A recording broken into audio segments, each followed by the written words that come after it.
দিতে যেন আমাদের জন্য জমিটা আমাদের সমিতির নামে আছে। আজকে হঠাৎ নাম বিক্রি করে তাদের হয়তো আগামী 7 জমি একতলা দোতলা বিশিষ্ট আমরা একটি ঘর প্রতিনিধিত্ব আজকে যারা অতিথির আসন গ্রহণ করেছেন বিশৃঙ্খলা কোনো প্রতিষ্ঠানের উপদেষ্টা মন্ডলী অত্যন্ত চাই শিক্ষা পরিবেশ সকলকে আসসালামু আলাইকুম এবং হিন্দু ভাইদের নমস্কার আদাব সিলেটের সবাইকে শুভেচ্ছা। কেমন আছেন? কি ভালো আওয়াজ দিতে হবে। রংপুরের ইতিহাসে বাংলাদেশের সবচেয়ে বড় মানুষ কি বড় কারিগর বলুন তো পেশায় এসেছেন আপনাদের একটা স্বপ্ন ছিল না? আপনারা কি স্বপ্ন ছিল একটা জীবনের কি হবে লক্ষ্য এই রচনা কি আপনারা দেখেননি সবাই? আপনারা কি সেই জায়গায় যেতে পেরেছি আমরা? পেরেছি কি? পারিনি। আপনাদের মতো যারা শিক্ষক শিক্ষিকা আছেন আমি মনে করি আপনারা অনেক মেধাবী। আপনারা নিজেকে কিন্তু অযোগ্য মনে করবেন না, আপনারা নিজেরা অনেক মেধাবী, কিন্তু আপনাদের মাঝেই লুকিয়ে আছে মেধাটা, কিন্তু প্রয়োগ করার ক্ষেত্র রাষ্ট্র এলাকা রাজনীতি অর্থনৈতিক সামাজিক প্রতিবন্ধকতা এবং আপনার পারিপার্শ্বিকতা আপনাকে সেই জায়গায় কি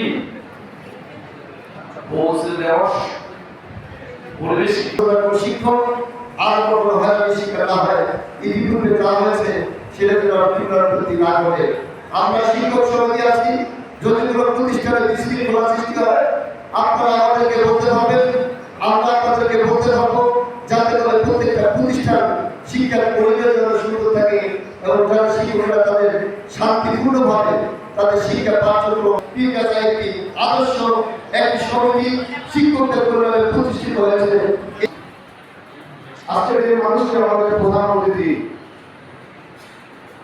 সে আজকে যদি এমপি হতো তাহলে আমরা একজন রংপুরের মন্ত্রী পেতাম। এটা আমাদের দুর্ভাগ্য। এই সিলেটের ভরসা যদি এমপি হতেন তার এই এলাকার যে অসমাপ্ত কাজগুলি আছে সেই অসমাপ্ত কাজগুলি হয়ে যেত ইনশাআল্লাহ। আমরা সবসময় স্রোতের বিপক্ষে থাকি,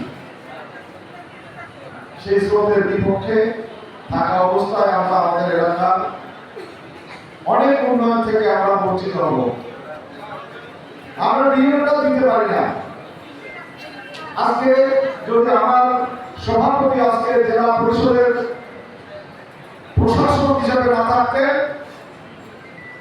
আজকে সরকারের কাছে যাওয়ার নিয়মটা নেওয়ার আমাদের মানুষ থাকতো না। এক আশানুল আমি দুলুর ভাই জেলা মন্ত্রী তার মাধ্যমে আমাদের নিয়মটা নিয়ে যেতে হয়।